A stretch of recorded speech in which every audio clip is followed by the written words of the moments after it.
If you've been victimized by an identity theft, a lot of people overlook the glaring obvious step, which is file a police report. Most people don't do it because they say, well, what's the point? They're never going to find the person that did it. It doesn't matter. What you want to do is have a record, you want to have a paper trail and record that you filed a complaint about that it happened. You want to have that police report filed, because if you're going to fill out a fraud affidavit with the credit card companies contacting you saying that this is your account, you owe us this money, and you're like, I've never even done business with you before.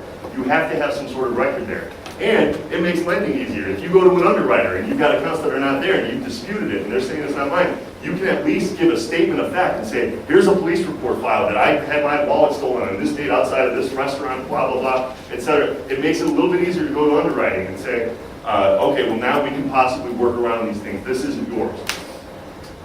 Fill out a fraud affidavit, contact your credit bureaus and ask them to put a hawk alert on your account, a security freeze. Basically, will freeze anybody from using your name and Social Security and applying for credit in your name without them contacting you first.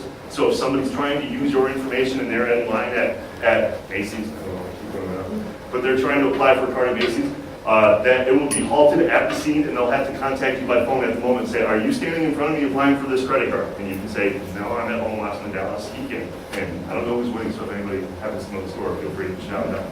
But you can actually say they won't approve it, and then that person hopefully, ideally, would have the account taken from them and be arrested.